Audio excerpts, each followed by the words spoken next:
जी। और अतुल्य गंगा ट्रस्ट एक पब्लिक चैरिटेबल ट्रस्ट है जी। और ये मुंडमाल परिक्रमा का आयोजन अतुल्य गंगा की ओर से किया जा रहा है जी। उसके पीछे उद्देश्य उसका ये है कि हम गंगा मैया के किनारे किनारे हो सके उतना नज़दीक से होते हुए पसार हो रहे हैं, पैदल यात्रा पे निकले हैं।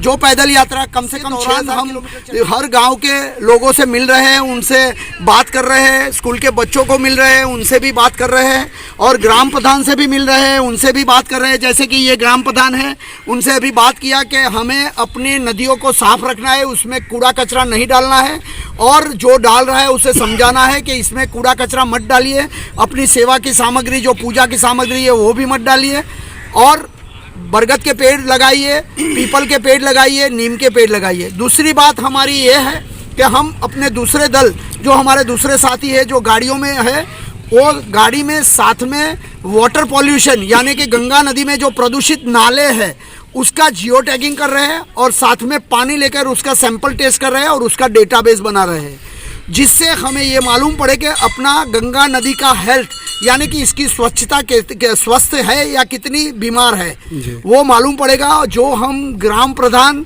या गांव के लोगों को, डीएम ऑफिस को, हमारे सेंट्रल गवर्नमेंट को, हमारे कलेक्टर साहब को, डीएम ऑफिस को देंगे, जिससे उनको मालूम पड़ेगा कि हमें क्या प्रयोजन है और हम क्या कर सकते हैं जिससे हमारी गंगा नदी स्वच्छ हो।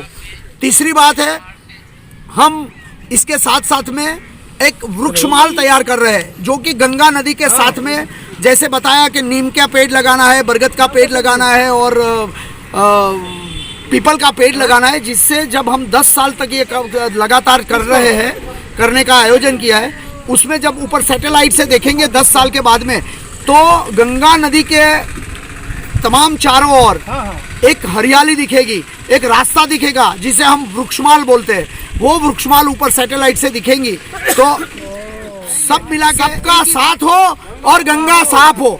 हम जनता से एक ही अपील करते हैं कि हमारे इस सहयोग में हमें सहयोग दीजिए और एक जागृति फैला रहे हैं कि सबका साथ हो और गंगा साफ हो। हमें कचरा डालना नहीं है, लोगों को समझाना है और लोगों को शिक्षित होना पड़ेगा। ये सबका दायित्व है कि हम अपने देश के लिए क्या कर सकते हैं, अपनी धरोहर के लिए क्या कर सकते हैं, तो हम इसे संभालने का काम कर सकते हैं। इसमें कचरा न डालें, वही सबसे बड़ी सेवा होगी।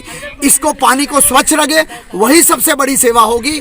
और हम पीपल, बरगद और नीम के पेड़ लगाते जाए तो धरती का जो कटाव है वो बच सकता है, पानी का लेवल ऊपर आ सकता है।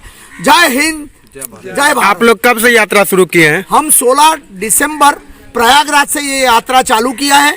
आज हम आपके क्षेत्र में हैं और आगे हम गंगा सागर तक जाएंगे, वहाँ से दूसरे छोर से होते हुए हम जाएंगे गौमुख तक और गौमुख से क्रॉस करके सब पहाड़ियाँ चढ़केंगे, उतरेंगे और वो सब क्रॉस करके प्रयागराज पे सितंबर 2021 तक पहुँचने की संभावना है। धन्यवाद। आपका इसमें क्या कहना है? सभी महानुभाव का हार्दिक अभिनंदन करते हैं जी कि ये जो है प्रयागराज से चलकर गंगा सागर तक जो जाएंगे, इनका हम सब का सौभाग्य है कि ये सब हमारे गांव होते हुए जो है जा रहे हैं वहाँ पे। जी, इसके लिए धन्यवाद ज्ञापन के लिए आप क्या कहेंगे? मैं तो कहूँगा ऐसे ऐसे महानुभाव हमारे धरती पर बराबर अवतरित होते रहें और गंगा माँ जो है स्वच्छ हो। धन्यवाद। आपका नाम क्या हुआ? संजय कुमार साहनी। क्या किस पोस्ट पे आप हैं? तो ऐसे सरपंच प्रतिनिधि भी हैं और मत्स्यजीवी सहयोग समिति लिमिटेड नारायणपुर का अध्यक्ष है। आपका घर? देखिए, यह कार्यक्रम बहुत ही ऐतिहासिक और पौराणिक है।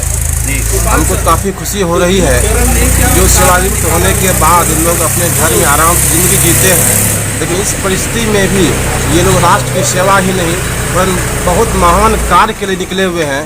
इसलिए इस क्षेत्र के तमाम लोगों की तरफ से हम लोग इन्हें हार्दिक बधाई देते हैं कि इस उम्र में भी ये राष्ट्र की सेवा करते थक नहीं रहे।